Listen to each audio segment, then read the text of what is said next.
This is going to be a tough battle. Malakas ang kalaban. Delikado ang mission natin, kaya ngayon pa lang, magpaalam na kayo sa inyong mga mahal sa buhay.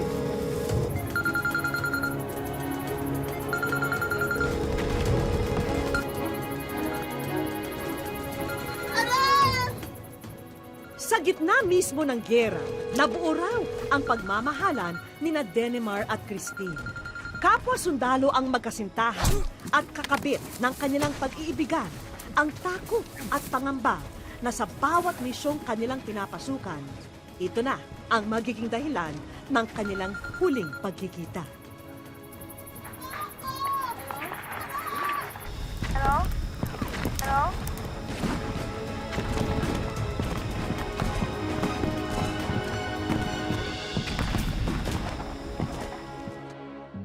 Ano nga ba ang mas matimbang? Ang pagmamahal sa bayan o pagmamahal sa kasintahan? Matutunghayan po natin ang kwento ng dalawang pusong umiibig, ngunit pilit na pinaghihiwalay ng kaguluhan at digmaan. Magandang hapon po, ito po ang Wish Ko Lang. At Is, magpahinga muna kayo.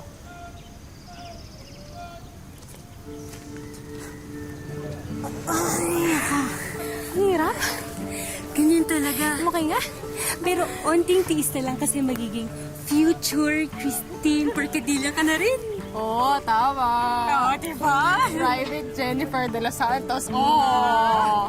Pero, bagong bayan, nauhaw na ako. May tubig ka. Tama, tama. Nakalimutan ko sa loob eh. Sorry. Pagkakataon mo lang habang nakapain na sila. Ulan na. Busy kayo. Pamaya na lang. Hina mo naman, Brad. Nasa bakbakan, walang urungan. Pero pagdating pala sa TikTok pinag-uusapan, surrender agad. Di kasi... Sino? Tingnan mo. Ang cute kaya niya, please. Yung mukhang tuod. Ito siya. Yung cute na mo. Ay, mo maniwala. Oh, sige, maniwala. Miss, sorry.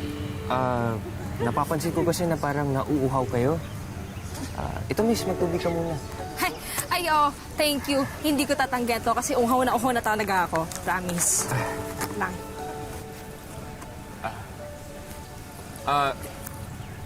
Corporal Denemar Albani nga pala. Sorry po. Christine. Christine po. Yun pala yung pangalan mo. Soon to be private, Christine. Baka gusto mong bitawan na yung kamay ng best friend ko kasi kanina mo pa hinahawakan. Pasensya na. What are you doing, Corporal Albani? Commander! Hello, Commander. Tumutulong lang po sa kapwa kong sundalo. May nag-utos ba sa'yo na gawin yan? Wala po, Commander. Then, I will charge you with insubordination, Corporal. Kung nasa gera ito, tinamaan ka na dahil dyan sa inaasal mo. Hindi ka sumusunod! Back to formation! Now! Private de los Santos, Private Porcadilla, give me 100 push-ups now! Ulam! Ano nga yun? Ulam. Grabe, parang walang love life. Please. Bilang. Grabe. Bilang. Go. 1, 2, 3.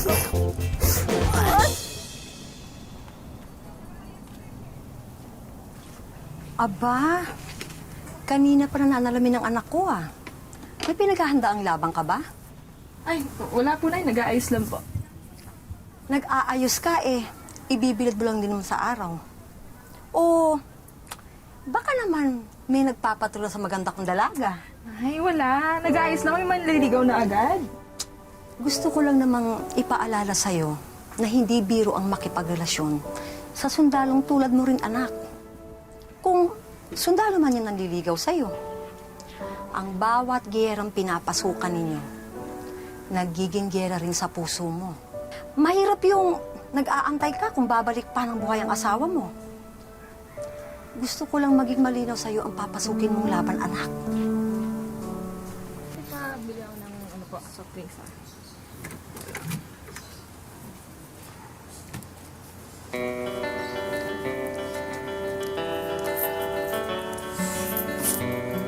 Salamat po. Ay, ate, sandali lang. MJ, pakiabot nga yung ano dyan. Oo, okay na. Miss, oh. Sa akin po to? Oo, may nagpapabigay lang. Ano daw eh. It's an order daw eh.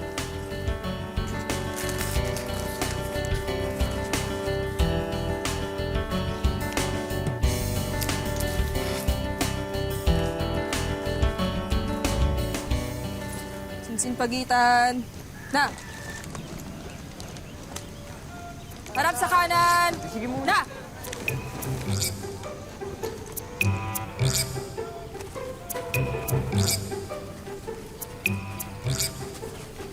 Harap sa kaliwa!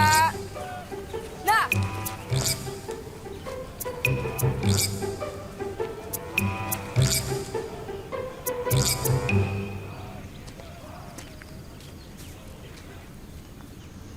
May nakakatawa ba, Private? Ma'am, request for permission to sound of ma'am. Sound off! Ma'am, wala po, ma'am.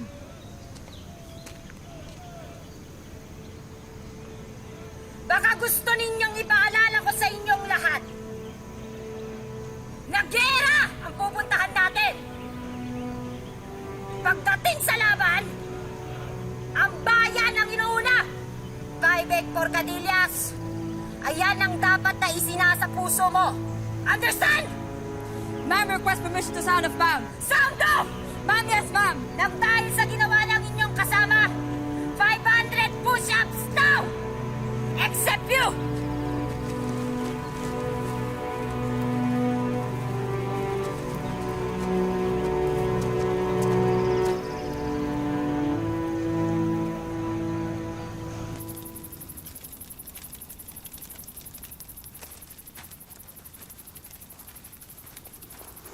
Oh.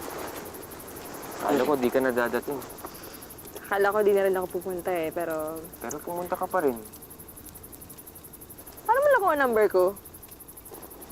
Sa intelligence. Alam mo may biruin ah. Ganyan ah. Ganyan. Uy, bakit? Seryoso naman ako ah. Seryoso? Seryoso ka talaga? Eh, paano kung sa ibang lugar tayo madestino?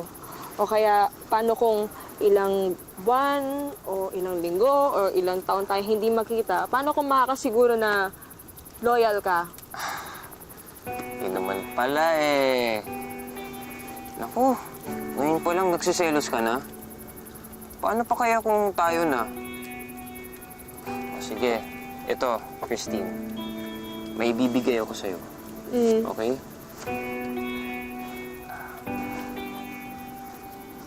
Itong kwintas na to. Hanggat suot-suot mo to, babalik at babalik ako sa'yo. Okay?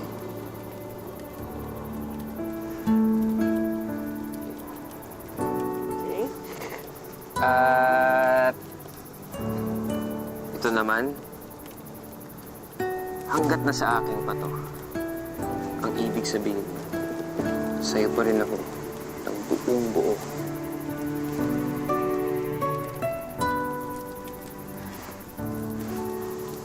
Alam mo, ang lakas mo talaga mambola, no? Oo, ang lakas mambola. It's the truth. Totoo naman eh. Alam mo, konting na lang, mabobola mo na ako eh. Konti na lang. Talaga ah. Kung mga konti pa, Talaga, ilan pa? mga...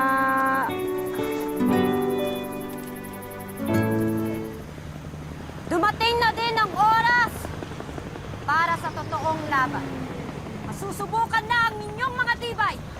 We just received an order ng 33rd Infantry. Makabayang Batalyon ay paghihiwalayin muna.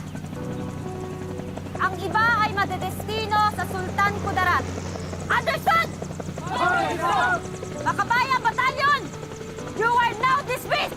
Bagamat mahirap para sa magkasintahan ang mahiwalay sa isa't isa, kailangan daw unahin muna ang mga tungkulin nila. Si Christine ay isang medic na nakastasyon sa kampo, habang si Denemar naman ay isang radio man na pinapadala sa isang misyon. Kuy Bes, okay ka lang ba? 2 araw ka na walang pahinga. Hindi. Akala nilalagnat lang ako. Hindi, sigurado ka ba o iniisip mo na naman si Denemar? Bes! Bes! Tulungan niyo ako, Bes! Bes ko! Bes!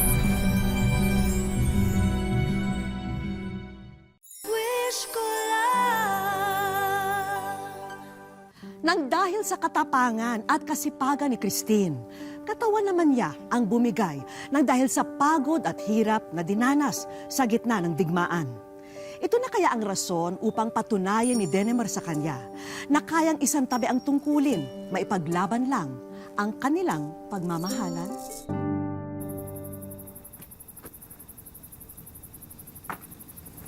Bes. Bes. Oo. Ayan ka na naman, ha? Bawal ka muna tumayo. Magpahinga ka muna. Easy ka lang. Ano nangyari? Sabi ng doktor, masyado mo daw pinagod yung sarili mo. Kaya yan. Ang taas ng lagnat mo. Bes, masyado mo nang ginagalingan. Talaga. Si Denemar, alam niyo ba yung nangyari? Sorry, Bes. Nasa ibang probinsya siya kasama ng grupo niya, kaya malabo makadalaw yun sa'yo ngayon. Hindi ba siya nag-text? Kahit ano, wala siyang sinabi. Sorry, Bes.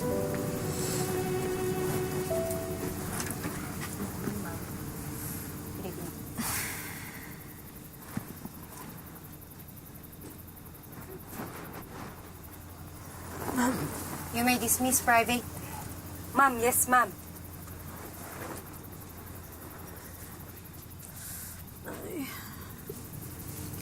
Nag-alala rin ako, sir. Alam ko ang pinagdadaanan mo ngayon. Hindi bawal ang makipagrelasyon sa kapwa-sundalo, pero hindi ito madali. Pinagdaanan ko na din yan. Ngayon pa lang sasabihin ko sa'yo na mahirap manalo sa laban diyan. Opo, ma'am. Kailangan ka namin sa field. Magpagaling ka, okay? Yes, ma'am.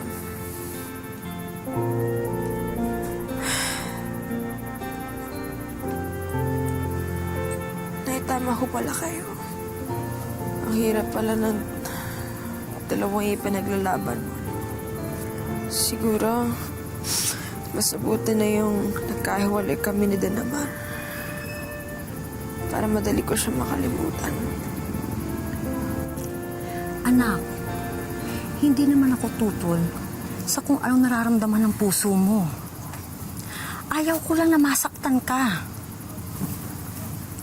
Basta ipangako mo sa akin na iingatan mo ang sarili mo. Apo, Nay.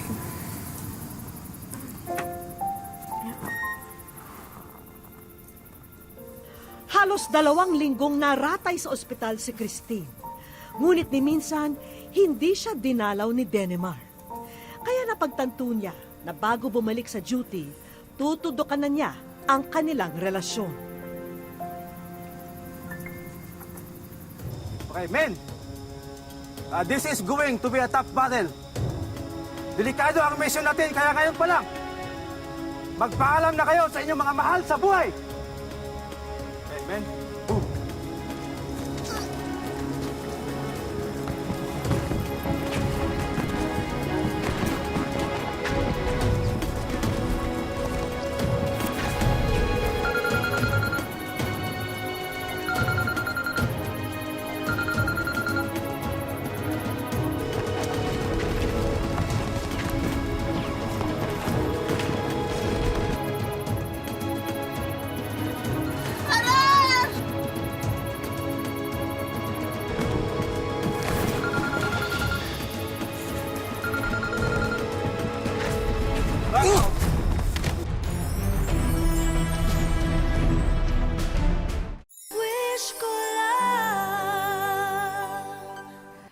mang pinaghihiwalay ng kanilang tungkulin sina Denemar at Christine, ito rin ang naging tulay upang sila'y paulit-ulit na magkita. At hindi rin inaasahan ni Christine na titibok muli ang kanyang puso para umibig kahit na pilit niyang tinalikuran ang magmahal muli. Hello? Hello? Hello?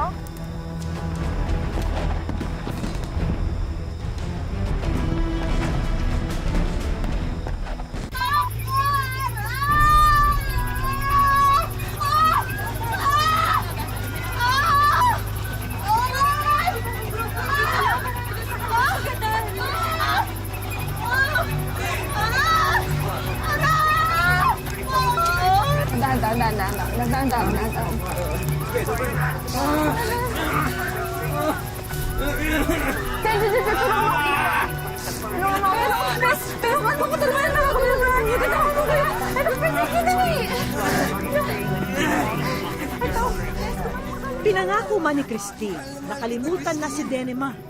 Nanumbalik ang kanyang nararamdaman para sa kasintahan nang makita siyang sugatan sa gitna ng laban. Sa tulong ni Christine, muling nanumbalik ang sigla at lakas ni Denemar. Uy, suot mo yung kwintas sa... Halika nga dito. May ipapakita ko sa'yo. Ano yun? Palukuhan mo, Basta. Oh, kita mo to. Diba nag-promise ako sa'yo na hindi ko to wawalain? Alam mo ba, gustong-gusto kitang bisitahin sa ospital. Pero isang beses ako pinayagan ng mga superior ko eh. Sorry na lang kung... Kalimutan mo na yun. Basta importante nandito ka, kailangan mo magpagaling. Okay? Pero parang ayoko pang umalis eh. Bakit? Kasi baka ma-miss kita. Duty first, okay? Duty first? Okay. Aray. May masakit. Saan? Tulong. Saan? Uy! Aray, Saan masakit? dito. Sa pisngi. Saan? Sa pisngi, masakit. Ikaw niluloko mo ko eh. Sige na, masakit eh. Sige na nga. Isa lang Isa lang talaga. Kailangan ko pagaling. Yes, Commander. Promise. Promise? Oo, promise. Aray, medic? Oo. Medic, May problema tayo? parang gusto ko rin ng halik. Hoy! Gusto mo nito? Isa ka pa? Isa ka pa? Sakit din. Sa kanya ka magpahalik ko.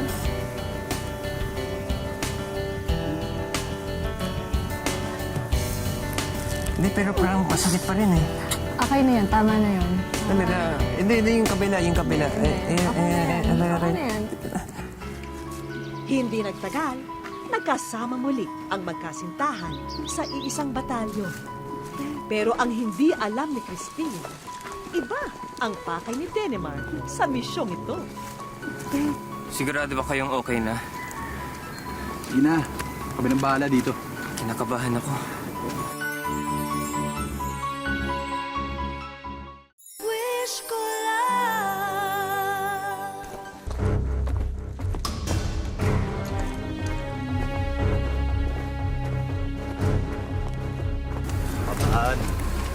Yan.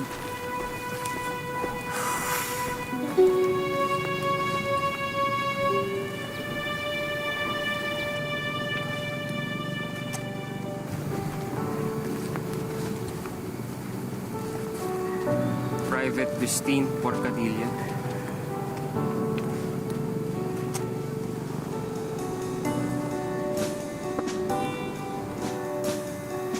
Will you marry me?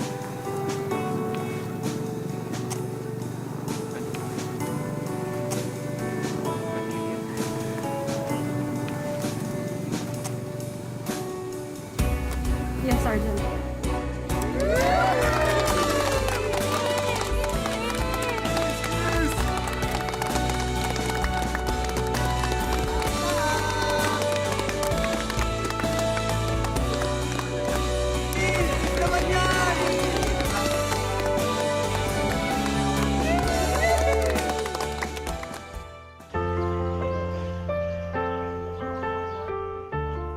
Isang buwan na ang nakakalipas mula nang ibigay ni Private Christine kay Corporal Denimar ang matamis niyang oo.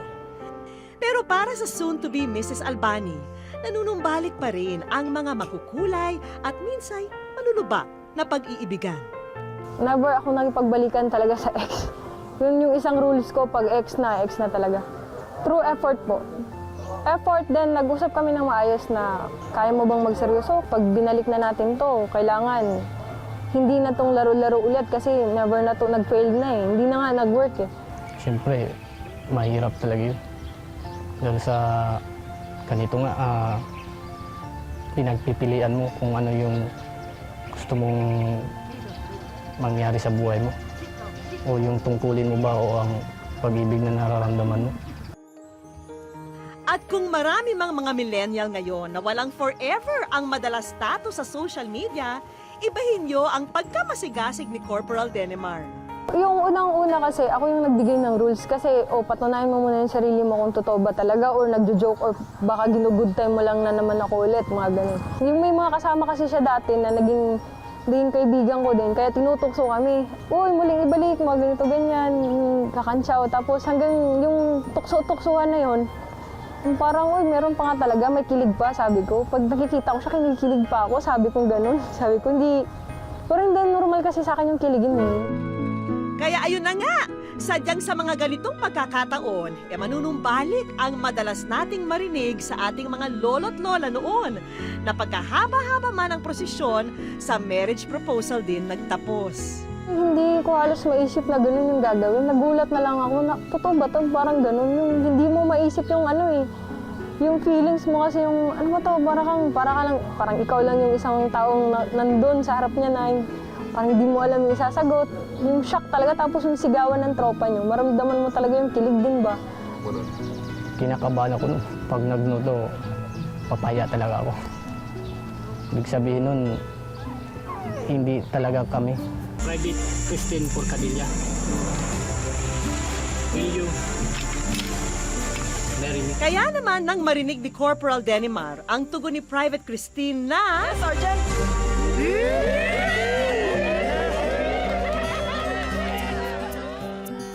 Animoy naging paraiso ang battleground kung nasaan sila ng mga oras na yon. Kahit ang bigat bigat yung dala mo, nakangiti ka ba habang naglalakad kayo pa uwi? Kasi yung maramdaman mo din sa kasama mo. Kasi hindi nga sila yung niluhudan eh. Pero yung ngiti nila, abot eh nga. Ganon din yung nararamdaman ko. Abot, langit yung tuwa ko, sir. Kasi mahal na mahal ko siya, sir eh. Kaya sayang-saya ako dun, sir. Doon, lalo niya akong minahal ng lubusan eh. Kumbaga, nasa 101% na eh. Congratulate natin si Corporal Denimar Albani at si Private Porcadilla. Maging ang battalion commander ng kanilang kampo, agad iginawad ang approval to marry para kina Denimar at Christine. May kasabihan na nga na all is fair in love and war. Sa pagkakataong ito, kailangan mong isantabi ang lahat ng pag-aalinlangan para pagtagumpayan ang isinisigaw ng iyong puso. Ito ang pinatunayan ng love story ni Denimar at Christine. Gusto ko lang i-express yung nararamdaman ko sa kanya. Kung gaano ko siya kamahal. At siguro, swerte na rin na ganito yung nangyari. Imposible yung babae mag-no sa kanya, promise. Samahan niyo kami, magpapatrolya po yung tropa ng 33rd IB. Dito po. Nakatakdang magpatrolya ang grupo ni Corporal Denimar, pero bago pa man sila makalabas ng kampo, isang pamilyar na tanawin ang bumungad sa kanila. Okay, men! Harap na sa likod! Na! Kayo ay nasa wish ko lang. Akala ko propose ulit! Tuwang-tuwa ako, sir, na hindi ko ma-expect, sir, na totoo pala yung may wish ko lang, sir. Overwhelming po talaga kasi. Doon na nga namin nalaman na sa isang buwan na pala ang plano nila para magpakasal. Pero wala pang nasisimulan na kahit anong preparasyon. Ang ideal gawin ko siguro yung gusto ko, yung ako yung pinakamagandang babae sa araw na yun. Yun lang yung talagang pangarap ko. Buti na lang at nandyan ang Fabulous 3 ng Takurong Sultan Kudarat para bumak up. Dito sa isang event center, sunod kaming lumapag. Kasama rin ang ilang malalapit na tao sa buhay nila. At mas excited pa yata ang entourage nyo sa inyo Na-inspired ako doon sa story ninyo at naantig ako doon sa may nangyari. So, ako ay magbibigay sa'yo ng regalo. So, ako nung sasagot sa'yo ng gown. Isang wedding gown na nakadisplay ang bukod tangi niyang nilapitan. Iba raw kasi ang pakiramdam niya sa trahe de boda na ito. Pasado naman kaya ito sa mga kasama ni Christine na umaastang mga kritiko sa susuotin ng bride. Si Denemar, kapansin-pansin na hanggang tenga ang ngiti sa bumungad sa kanya. First time ko siya nakita nakasuot ng wedding dress. Maganda yung design, yung prefer ko yung dress na ganyan kasi malaki yung braso niya. Mukha at saka yung niya, nag-iba ba? Para nanging artista. Ang future groom, ano naman kayang masasabi niya? Yung napili ko agad, yung napansin ko agad na dress niya, yung sinuot niya. Na-excite ako na makita kung gaano kaganda tignan kung nasuot niya na. Nagagandahan talaga ako. Nag-yes na sa dress si Christine. Tignan naman natin kung papasa sa kanila ang trial makeup ng bride-to-be. Cool na cool ang ating makeup artist, ha? Kahit na may Armalite ang isa sa mga kasama ni Christine. At ang hatol ng mga kaibigan ni Christine... Ano, garahin mo na? Aba si Denemar, ha? Wala pa man sa altar, kilig na kilig na. Alam gumanda eh. Hindi ako makapaniwala na ganun pala yung pamilya. Pag inayusan ka, lalo pa ko lang gumaganda eh. I am so blessed. Tapos maraming thank you po sa lahat. Lalong-lalo na po dun sa nag-sponsor po sa lahat na ito po. Thank you po naman, nakakaiyak. Itodo na natin to dahil para makapture lahat ng magagandang alaala sa araw ng inyong kasal, hindi nyo na rin po problemahin ang professional photographer. Namangha po kami sa inyong love affair, ang storya ng buhay ninyo at meron po kaming iririgalo sa inyo yung sa photography, mga pictures nyo kami pong sasagot. Pati ang honeymoon tour package nyo sa Cebu, pareglado na rin. Umiyak na talaga ako. Hindi po. Actually po, kahit ako po mismo, hindi din po ako idolize ng mga love story na ako rin bitter din ako dati. Kaso, hindi rin ako makapaniwala na matatagpuan ko pa pala yung forever ko. Christine, sumampa ako na ipaglalaban ang kalayaan at kasarinlan ng ating bansa. Laban sa mananakop. Pero hayaan mo akong sumumpa rin sa iyo na inalay ko ang aking buhay hanggang kamatayan para ipadama sa iyo kung gaano kita kamahal. Denemar, hayaan mong suklian ko ang wagas mong pagmamahal ng isang pangako na bukod sa pagiging isang tapat na kawal ng bansa, ay magiging isang makinang na ilaw, ako ng tahanan at ng ating mga magiging anak. Bagamat pagmamahal sa bayan ang pareho nilang sinumpaan, pinatunayan ni Denemar at Christine na may siwang pa rin ang pag-ibig at pag-asa kahit sa gitna ng digmaan. Saludo po kami sa inyong dalawa. Muli niyong pinaalala na ang pag-ibig nga naman ang tunay na rason kung bakit tayong patuloy na lumalaban. Magandang hapon po mga kapuso, ako po si Vicky Morales at ito ang Wish Ko Lang.